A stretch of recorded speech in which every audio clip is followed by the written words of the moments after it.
Bonjour. Bonjour. Alors, j'ai été ravie de retrouver mes amis de Dailymotion. D'ailleurs, j'en attends d'autres. Mais j'ai envie de te poser la question, car je t'ai toujours entendu dire que le copinage, les amis, dans le monde traditionnel, ce n'était pas forcément une bonne chose. Alors, les copains pas d'abord? Oui, ça dépend comment on envisage la chose. Le copinage, c'est effectivement quelque chose qui est disons, qui est pernicieux, dans le sens que le copinage, c'est qu'on s'allie sur des plans où finalement on va stagner parce qu'on va s'épauler sur un plan qui nous tire toujours par en bas. Je dis les amis qui sont, comme par exemple quand tu es dans une étude traditionnelle, tu es à un moment donné, tu es dans une position précise par rapport à des données, etc. Bon, que tu sois en rapport avec des gens qui sont dans cette direction-là, c'est effectivement, ce sont des amis qui on peut s'épauler là. Mais en général, c'est pas là que ça se passe. L'amitié, elle se fait sur un plan sentimental. Elle se fait sur des choses qui finalement te tiennent tout le temps le plus bas possible par rapport à ton potentiel. Tu veux dire qu'on te caresse le poil dans le sens de la pousse, mais pas forcément, plutôt dans tes faiblesses. Puis c'est pas qu'on te caresse, c'est qu'on se caresse mutuellement dans ce sens-là, dans le sens qu'il n'y en a pas un qui est meilleur que l'autre là. Oui, oui, d'accord. On cherche le copinage et le contact à un endroit où justement le fait d'ailleurs de chercher du contact, de chercher à rencontrer du monde, etc., c'est en soi-même déjà quelque chose d'une faiblesse. Voilà, c'est donc là où ça va pas. Quand même, l'amitié, c'est quelque chose d'important après l'amour. Oui, mais l'amitié, c'est pas ça. L'amitié, c'est pas de vivre ceci, cela, puis de partager, je sais pas quoi, comme c'est venu à la mode. L'amitié, c'est quelqu'un qui te pousse vers le haut, ou qui te tire contre en haut. Mais il y a des... Toujours. Ça existe, ça, quand même. Ah bon, ben, peut-être, mais alors, je veux dire, c'est l'exception qui va confirmer la règle. Parce qu'en principe, c'est plutôt des affinités sur un plan trivial, sur des affinités sur un plan sensible. Tu veux dire que c'est des faiblesses qui s'allient entre eux? Voilà, c'est comme ça que ça se produit. Et c'est actuellement d'ailleurs, les mariages se font comme ça. On marie deux faiblesses, raison pour laquelle il y a un moment donné, donc les choses vont s'aggravant. C'est rare qu'actuellement qu'un mariage aille au-devant de quelque chose qui va se qualifier véritablement. En principe, ça part, c'est un naufrage souvent. À cause de ça, parce que le choix on pourrait dire, des personnages n'est plus fait selon des critères qui sont là pour justement que deux personnages s'épaulent ou de manière à se pousser constamment, à se tirer et se pousser mutuellement. Ils s'épaulent plus.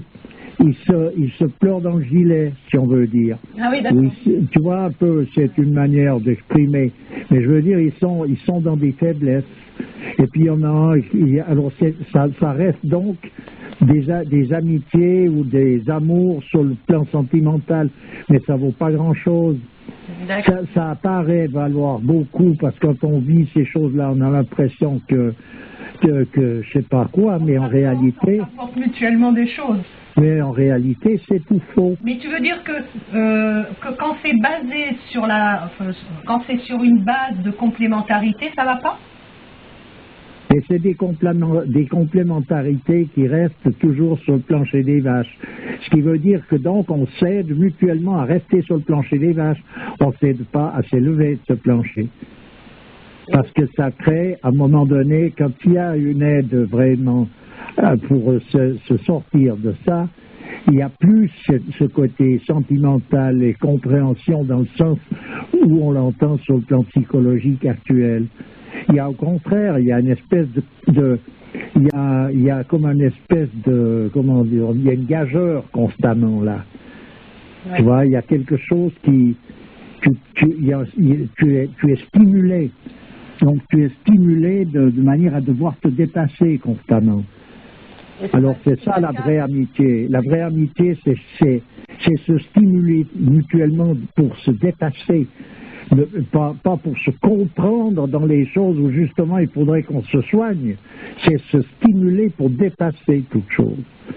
Voilà l'amitié. Autrement, c'est de l'amitié bidon, et c'est ce qui faisait d'ailleurs dire, en tout cas en grande partie à Richelieu, Seigneur, protégez-moi de mes amis, de mes ennemis, je m'en charge. Parce que c'est de la glu, c'est de la colle. On prend l'ennemi, tu fais face à quelque chose, tandis que là, non. C'est un des trucs qui d'ailleurs date de très récemment, qui est venu compenser un manque sur le plan justement d'une vie traditionnelle où les choses étaient réglées de telle manière où il n'y avait pas de recherche de cet ordre. Tu veux dire que les gens avant n'avaient pas d'amis? Mais ils avaient des vrais amis qui sont là justement pour se pousser mutuellement. Il y avait des réelles amitiés. Il y a des gens qui ont l'impression d'avoir de vrais amis actuellement. Oui, mais c'est des impressions parce que... Et quand ils sont dans la mouise, on va dire, ils sont là pour trouver... Oui, mais c'est justement... Mais oui, d'accord, mais je veux dire, c'est justement ce genre de choses qui rentrent dans le cadre sentimental. Je te dis pas, il ne faut pas sauver la situation à quelqu'un qui soit d'ailleurs, qui fasse partie de tes connaissances ou pas. Mais tu as l'air de dire que ça ne va pas. C'est pas ce qui va pas, c'est que c'est pas là qui se joue vraiment. Ça, c'est normalement le fait de secourir quelqu'un. C'est normal. C'est normal, même si c'est quelqu'un avec qui on n'a rien à faire. Tu veux dire que maintenant on transcende ça parce qu'il y a tellement peu de cette solidarité autour de nous que dès qu'on est aidé par quelqu'un, ça devient notre ami, mais c'est pas sur voilà, puis ça reste toujours quelque chose concernant, oui, c'est la solidarité. Voilà. Et la solidarité, c'est... Je peux finir ma phrase. Et c'est pas sur cette base-là que doit se créer une amitié, quoi. Mais non, ça fait partie de... Normalement, c'est normal, la solidarité, voilà, puisque nous sommes tous frères, mais cette fraternité en question, c'est là où il faut la trouver réellement, et de ce fait-là, savoir de quelle manière est-ce qu'il faut pousser et encourager son vis-à-vis, et non pas lui passer, le comprendre. On est dans un truc, une pleurnicherie systématique dans le copinage actuel, ou bien alors on est copains parce qu'on a les mêmes goûts sur un plan ou sur un autre, mais ça reste terre à terre, et ça c'est un encroûtement. Et c'est ce qui est devenu à la mode, c'est ce qui est dans le coup, et c'est ce qui est la perdition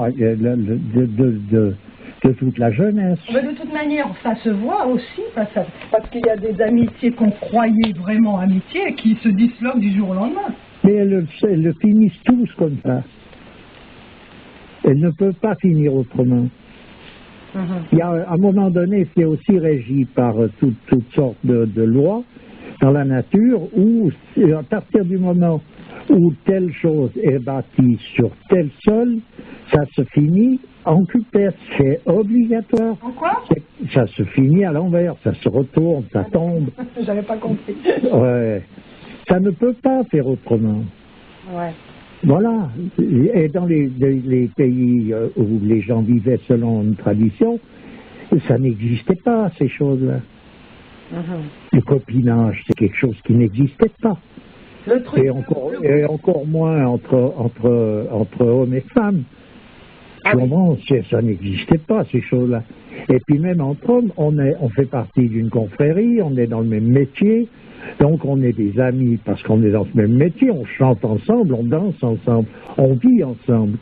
Mais on ne se pleurniche pas parmi, puis on ne se comprend pas par rapport à je ne sais pas quelle espèce de truc, qui lui est toujours, c'est rien, quoi. C'est rien du tout. Alors les confréries, les personnages là-dedans, ils se poussaient mutuellement par un espèce de zèle dans le métier, dans le travail, dans l'attitude. Donc il y en a un qui est là, on se tire mutuellement. Dans le cheminement vers Dieu aussi. Hein. C'est ça qui est le moteur. Donc dans les métiers, c'est des voies les métiers. Alors quand tu fais partie du même métier, les gens du même métier, c'est tes amis. À présent, même si tu ne t'entends pas avec eux sur le plan du caractère, sur d'autres plans où il y a un souci. Tout le monde vit dans un tel état d'isolement actuellement, tout est éclaté, les familles, les couples, que le seul moyen que les gens ont trouvé pour se retrouver, c'est peut-être ça, finalement. Non, puisque justement, comme tu dis, tout a éclaté à cause de ça. Alors on ne va pas prolonger le discours en continuant ça sous prétexte de trouver quelque chose. Donc j'entends que c'est une ivresse. Je comprends pas. Mais c'est à cause, je viens de dire, c'est à cause des critères qui ont été utilisés pour se rencontrer que ça ne joue pas, donc on va continuer de faire la même chose sous prétexte de se récupérer. Mais c'est qu'on a perdu de vue la boussole. C'est ça la perte de la boussole. C'est le drapeau. Le drapeau, c'est ce qui chatouille sur le plan sensible. Bon, oui, tout à fait. Il y a aussi une chose, c'est que l'homme actuel a du mal à vivre seul. C'est difficile, cette solitude. Ben, je sais pas. Et puis c'est difficile aussi, toute l'homme actuel, il supporte ni la solitude, ni la compagnie. Donc c'est pas compliqué, hein. Parce que chacun la voit d'une manière, et puis finalement, on ne la voit pas de la même façon que son vis-à-vis, ce qui veut dire que ça tourne toujours en bourrique. Et puis ça, les gens sont copains, et ça tient debout un moment, parce qu'ils sont dans des histoires qui sont souvent jouées, soit d'ordre sentimental, soit c'est des copains, ils ont les mêmes goûts, les mêmes histoires. Ils vont jouer au foot ensemble. Ils vont jouer ensemble, ils se poussent mutuellement à boire, à fumer, à courir, à faire du sport, à faire je sais pas quoi, mais ils se poussent mutuellement, mais ils se poussent jamais en direction d'une élévation. Parce que quand ça commence là, ça emmerde l'autre. Parce que tu n'es plus en train de lui passer la brosse à reluire, là. Oui, mais aller faire du sport ensemble, c'est quand même honorable, non? Et je ne vais pas parler d'honorabilité, je veux dire de sport encore, faudrait-il savoir les mouvements qu'on fait, à quoi ils riment, etc. Là, c'est uniquement pour maintenir son corps plus ou moins en équilibre. Et encore, il y a souvent des excès qui font qu'à un certain âge, les sportifs, ils se retrouvent lessivés. Donc on n'est pas on est toujours sur un plan où les animaux même ne se lient pas entre eux. Pour ça, c'est pas vrai. Les petits jouent, après ils ont chacun leur position et on a affaire sur Terre, on a autre chose à faire que ce genre de crétinerie qui nous amène nulle part et qui nous empêche d'aller où on doit aller. Oui, mais on n'est pas des animaux, justement. Eh bien, justement, donc même les animaux n'y vont pas, puis l'homme, parce qu'il est libre, il se permet de se mettre dans une position infra-animale. Ah, tout à fait. Mais l'homme, c'est un être qui a besoin de relations. Dès le petit âge, par exemple, dès l'enfance, tu sais, ils avaient fait une expérience avec des bébés je ne sais plus dans quelles années, où ils s'en sont occupés. C'est des femmes qui sont occupées de bébés. Alors on donnait tout ce qu'il fallait, à boire, à manger, enfin tout ce qu'il fallait, mais elles n'ont pas communiqué avec l'enfant. Et bien ils sont tous morts au bout d'un moment. Tous morts. Bon, c'est une expérience sordide, hein, bon, comme la plupart des expériences qu'ils font actuellement. Mais ça veut dire que la relation, c'est très important finalement. Oui, mais attends, si c'est pour faire vivre une carcasse, parce que ce qu'on t'a pas dit, c'est que Par exemple, dans certains pays comme l'Inde, à une certaine époque où les gens vivent donc selon la tradition, on mettait les enfants dans des casiers quand ils sont tout petits, en face d'une représentation d'une divinité. Puis il y a une atmosphère qui va autour. Parce qu'un petit enfant, il est surtout touché par l'état dans lequel se trouvent les adultes qui sont autour de lui. C'est l'état qui le touche, c'est cet état. Ouais. Donc c'est pas le fait d'être en train de lui parler ou d'être en silence, c'est dans l'état dans lequel les adultes en question se trouvent. Oui, d'accord. Les mamans mettaient ces enfants dans des casiers, là, comme les uns à côté des autres, mais ils ne se voyaient pas entre eux. Mais ils étaient face, par exemple, à la statue qui représente un attribut divin, et ils sont dans un silence, ils sont dans la nature, là. Ils manquent de rien parce que les mamans, très discrètement, leur donnent ce qu'ils ont besoin. Et ils sont toujours là, en face de cette chose-là. Ils ouvrent les yeux, ils sont là, ils sont présents. Et ils sont dans une atmosphère. Ben, je vais te dire, ils les laissaient le plus longtemps possible. En général, c'est des petits restés des fois jusqu'à 2 ans dans cette situation-là. Oui. Et quand le moment vient de bouger, de remuer, de changer d'histoire vraiment, ils le manifestent. Et la maman se charge de les mettre, de faire la suite. On les oblige pas, on les contraint pas à faire quoi que ce soit. On les positionne dans une position qui correspond parfaitement à leur état, mais il faut être soi-même dans un état qui est aussi en concordance.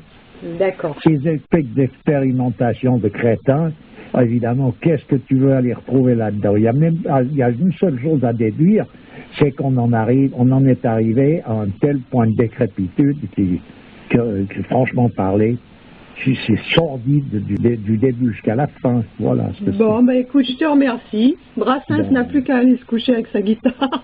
Ah ben d'accord. Non, mais moi je sais pas que je veux tout détruire. Mais je veux dire, si on me pose la question, voilà, où en sont les choses. Eh ben écoute, je te remercie. À bientôt. À bientôt. Au revoir.